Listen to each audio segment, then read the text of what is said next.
In today's video, it began with a knife attack and then turned into a gun rampage. A hit list with gunshots echoing across 2 islands, leaving 1 man dead and several others fighting for their lives. We look at Finlay MacDonald's spiral from a domestic argument to a murderous spree. This is Curios&Spiritual. We take a look at the case, the police investigation, and the trial.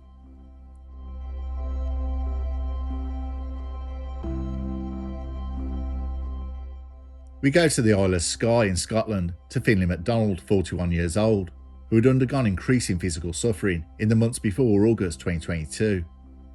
He suffered from a back injury. He was seeing an osteopath, John Mackenzie, whose treatments MacDonald believed had worsened rather than relieved his condition. He had voiced resentment, said his life was ruined, was preoccupied with his health. Neighbours and friends testified he was in pain, angry, increasingly complaining. He was also had other physical issues, enough for him to take time off work. The marriage with his wife Rowena had apparently deteriorated. Arguments, distrust, suspicion. The turning point, or at least the immediate trigger, came on the 10th of August 2022. Believing something was wrong in his marriage, using his wife's PIN to access her phone, he then saw messages on Rowena's phone, which he believed were flirty and suggestive that she was planning to leave him. He took photographs of the messages and confronted Rowena. The two struggled over the mobile device, pulling and pushing. In that struggle, he used a knife, originally used for whittling wood, and stabbed Rowena repeatedly.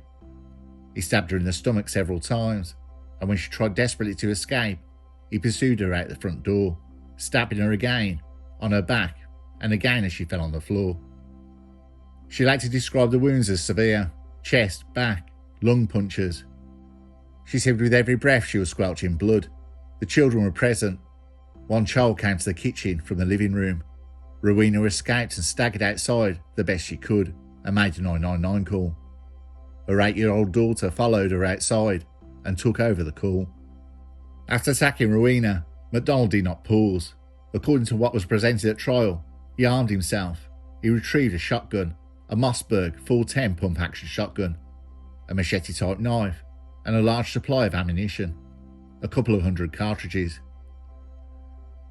While he left Rowena wounded outside her home, in Taskavag, he got into his car and drove. His first destination after that was the home of his sister and brother-in-law, Lynn and John McKinnon, in Tien, still on the Isle of Skye. The drive took about 20 minutes, a journey the majority of which was down a single-track road. At Tien, Lynn was unloading her car in the driveway. She saw MacDonald arrive with a shotgun. She heard gunshots. John McKinnon was inside, and after the shot, he collapsed. The most significant of the wounds was to his chest, from which he died at the scene. Mr. McKinnon's family were home within the house. He was aged 47 and a father of 4. MacDonald did not stop. He returned to his car and reloaded the gun. From there he drove to Dorney, on the mainland, a journey of about 40 minutes, followed by 2 police cars who were told to follow until armed units could catch up. He drove to the house of the osteopath John Mackenzie and his wife Faye, at Dorney, west of Ross on the mainland. He believed the osteopath had ruined his life by his treatment. Faye and John Mackenzie were at home. Arnold shot Faye through the window and she was hit in the face. Then shot John Mackenzie twice in the front and side. John Mackenzie attempted to shield his wife, trying to protect her. There was a struggle over the gun. The confrontation ended when police arrived and used a taser. They arrested MacDonald at the property. There was 1 man dead, John McKinnon. 3 others survived, but with serious lasting injuries. Rowena was seriously stabbed and spent time in hospital. Likewise with Faye Mackenzie, and John Mackenzie, likewise, was severely injured. The psychological damage was recorded in evidence. MacDonald, in statements during police interviews, described the stabbing of his wife as a moment of madness. He said that after the stabbing her, he felt a total darkness come over him. He admitted then he packed his shotgun, ammunition, knife, and drove to McKinnon home. Then to the Mackenzies. He claimed his ability to control his conduct was substantially impaired, of an abnormal mind. Communities on Skye and West of Ross were left shocked, family devastated, children traumatised. The legal case later would need to address whether what he did was premeditated, how impaired he truly was, and how culpable.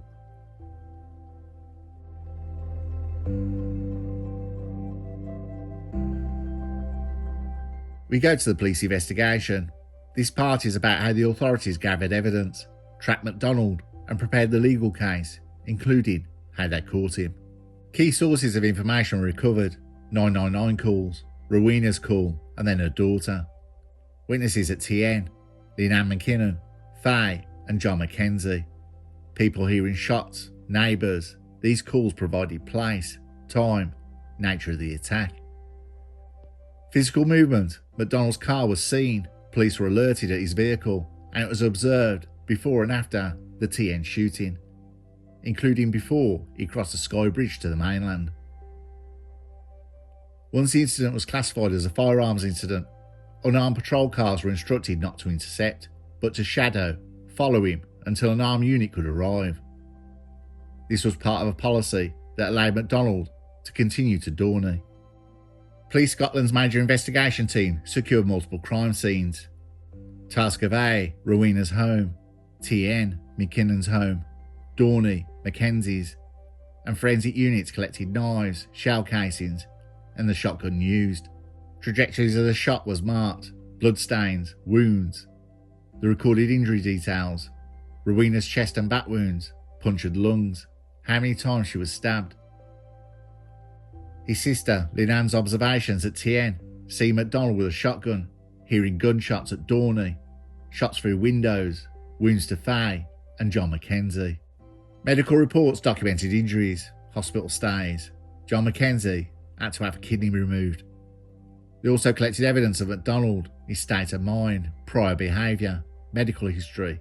Neighbours and friends testified about his physical suffering, grievances, threats to the osteopath, frustrations over pain. One friend, Shane Westerman, said MacDonald often complained about his back, had knee pain, a permanent cough, and he talked about his treatment and got angry when talking about the osteopath. His wife Rowena testified that he purchased a shotgun in June 2022 and the ammunition. She said he was off work due to back injury and that he visited the osteopath and believed the osteopath had ruined his life. Because MacDonald lodged a special defence that on the 10th of August 2022, his ability to determine or control his conduct was substantially impaired, evidence was presented by 2 psychiatrists and 2 psychologists. They agreed that MacDonald suffered from autism, spectrum disorder, and depressive disorder, low mood, anxiety. Also, personality disorder traits were referenced. But the key question was, do these impairments amount to substantial impairment in legal terms on that particular day? A psychologist, Lorraine Johnston, testified that although MacDonald had autism, low mood, personality trait issues, those did not impair him sufficiently to meet the legal standard of substantial impairment. She said he was not significantly impaired in his ability to control his actions. Once MacDonald was in custody, the major task was proving beyond reasonable doubt that he did what he did was not legally excused or reduced, that he was culpable as charged. Key issues: intent, degree of control, mental health, and whether his actions were pre-planned or reactive, beyond legal mitigation. In one horrific afternoon, a wife stabbed, a brother-in-law murdered, 2 more shot and grievously hurt. And MacDonald's version? He claimed it was a moment of madness, that a total darkness came over him. MacDonald was charged with the murder of John McKinnon in TN, the attempted murder of his wife Rowena, the attempted murder of John Mackenzie, and the attempted murder of Faye Mackenzie, and possession of a shotgun with the intent to endanger life.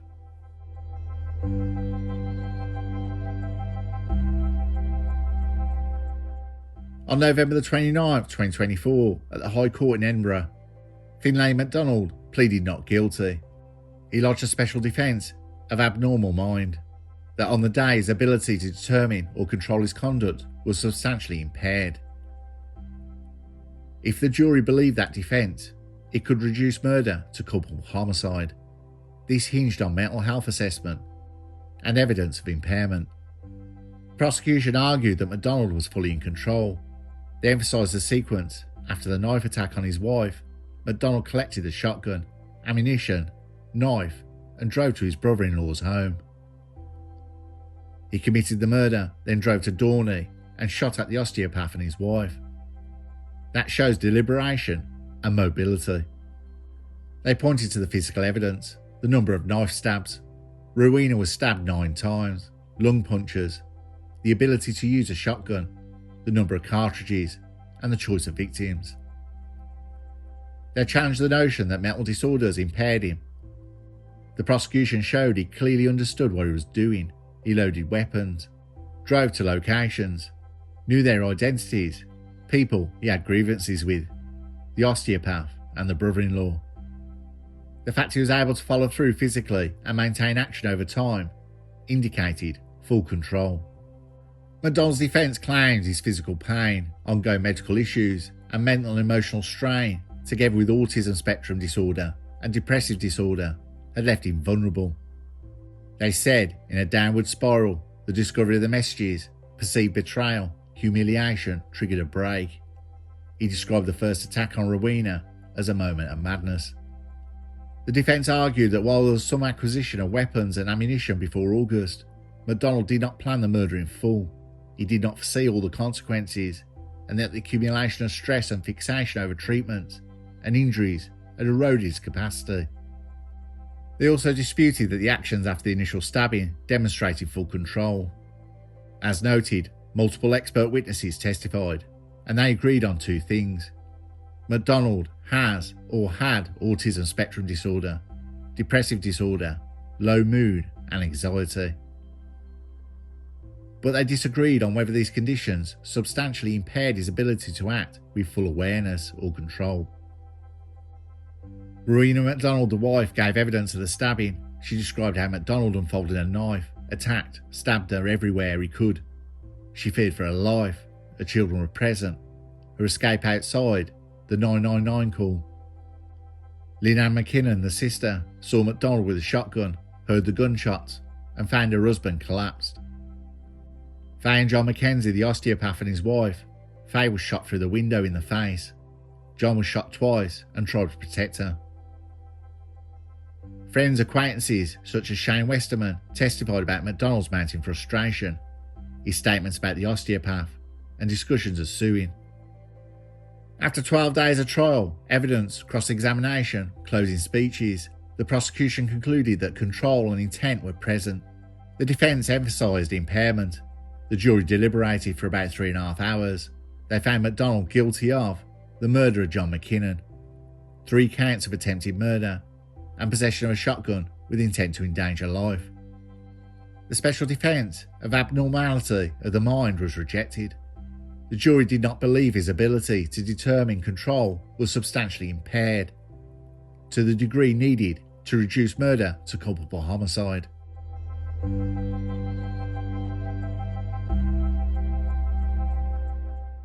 Judge Lady Drummond sentenced him to life imprisonment with a minimum term of 28 years before eligibility for release. The judge described the actions.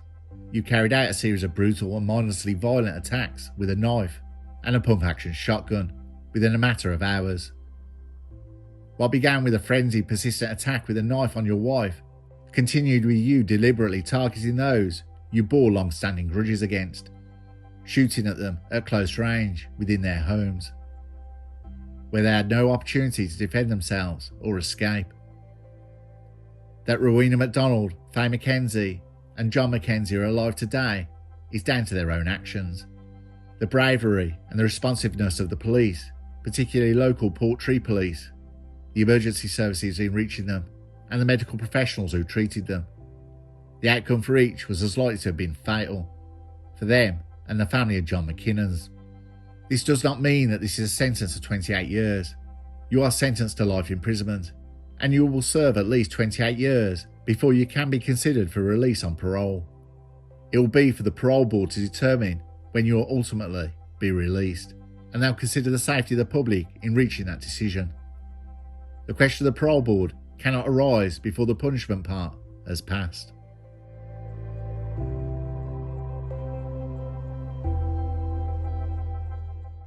In the end, Finlay MacDonald did what many people in quiet rural communities never imagined possible. He turned domestic misery into a full-scale tragedy, and then tried to call it madness. The jury, unsentimental and unimpressed, decided it was murder. The law, as it often does, tidied up the wreckage with life imprisonment, and the promise of 28 years to think about it. The Isle of Skye, meanwhile, returned to the awkward silence that follows a scream, the kind that doesn't quite fade even after the police tape is gone. The case will be remembered not because it was mysterious, but because it wasn't. Every warning light flashed in sequence, a man in pain, armed, furious, licensed, and ignored until he wasn't. The system worked exactly as designed after the bodies hit the floor. So justice was done, technically speaking.